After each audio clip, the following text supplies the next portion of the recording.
In this video, we'll discover about a guide to organizing your home. Are you ready to organize your home to reclaim your life, but aren't sure where to start? Then here's a complete guide to help you begin that task. A systematic approach. To be successful in organizing your home, the key is to take a systematic approach. Decluttering your home is a major task, so tackling it in stages is a good idea. You may decide to begin with a single room and thoroughly sort it out before you move on to the next room. Or you may choose to tackle a single zone within one room, for example the cabinets, before moving on to other elements within the space. Either way, taking a systematic approach allows you to see results, albeit small ones, from every task you complete and helps to increase your motivation to continue. There is no need for any fancy tools or equipment when it comes to decluttering your home. All you need is 5 bins or baskets. You should label them as follows. Put away. The items you put in here will be those that have somehow strayed from their original storage space. They need to be put back in the correct location. Recycle.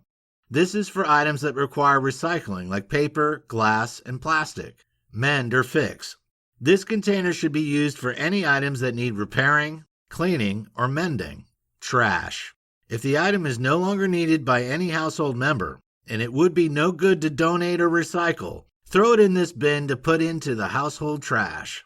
Donate.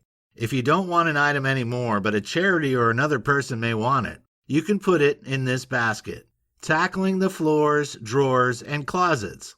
Once you've got your baskets prepared and your strategy laid out, you can begin tackling the floors, drawers, closets, and cabinets.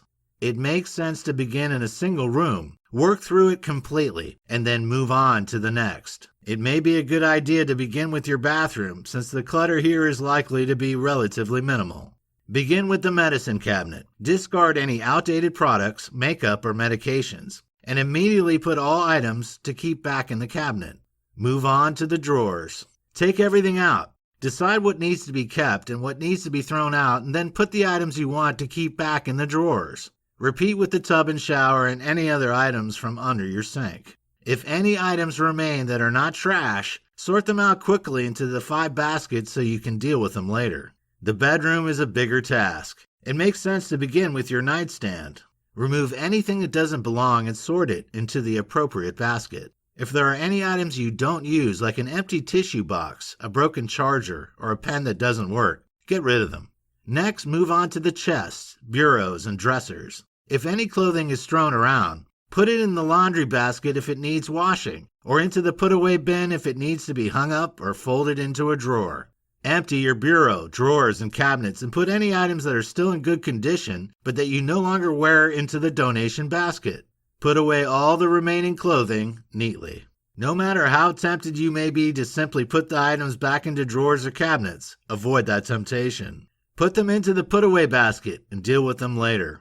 Throw away or recycle any items that haven't been used for 6 months or more. The closet is the next big job. The easiest way to tackle it is to sort clothing items by type. Go through each category and sort your items into 5 piles. One will be to keep and put back in the closet. One will be for any items that are in the incorrect place. One will be for dirty laundry. One will be for items to be dry cleaned or repaired, and one will be for items to be donated. Moving on to the entryway, you'll find that even the smallest space will have some clutter to be dealt with. If you have a side table, console, or desk, tackle that first. Remove all items in the drawers and decide whether to toss or keep them. If you have a hall closet, declutter it in the same way as your bedroom closets. The kitchen is a major space to address, and it can also be the most challenging to keep clutter-free in the long term since so many activities take place there, from cooking and eating to socializing. You'll therefore have lots of items in it. You can opt to either go through each zone one at a time or focus on a single category of an item before moving on to the next. Completely empty your chosen space. Evaluate each item. Throw away anything that is unnecessary, then put the other items back tidily. The upper cabinets and pantry are a good place to begin before moving on to the drawers, under sink area, and lower cabinets. Last of all, focus on the countertops and try to move as much as possible into storage spaces. The final area to tackle is the living room. This is an especially difficult space to address since it sees a lot of use and may lack storage.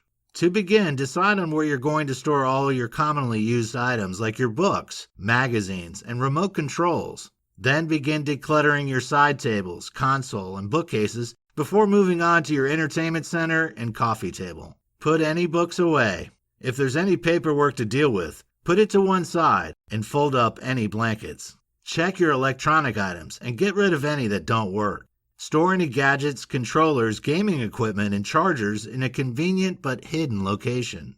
Lastly, if there are any toys lying around, assess them for damage and check if they still work. If your kids don't play with it anymore, recycle it.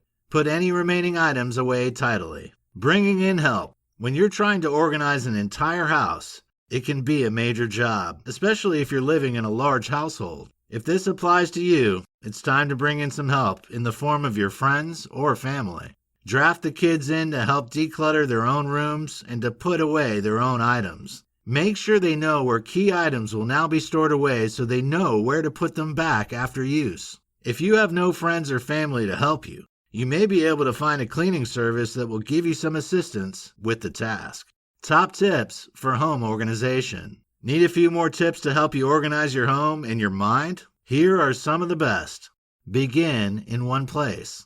Decide which space is your top priority and start there. Focus on it until it's completely finished before moving on. Allow enough time. Have realistic expectations of how long it'll take you to thoroughly reorganize your home and schedule a few hours every day to the task in hand. Take an inventory.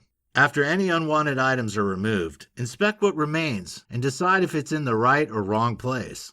Anything that would be better off somewhere else, move it there. Check for wasted space. Are there any additional areas that could be put to work for you? Spaces under beds, over doors, or under sinks may be overlooked but may hold valuable storage room. Think vertically.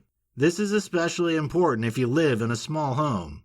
Maximize your storage by shelving right up to your ceiling. Divide up spaces. If you add more shelves to a single shelf or use stacking containers or baskets, you can divide up vertical spaces, maximize storage, and keep everything looking neat. Consider wheeled storage units that can be moved around or stored in a closet when not being used. Remember the key words: flexibility, accessibility, and visibility. Choose transparent containers or ones that you can label easily to save you time. Ensure that you've put the most frequently used items in a space that is easy to access, and choose an adaptable storage system that can be reused and reconfigured to suit your changing needs.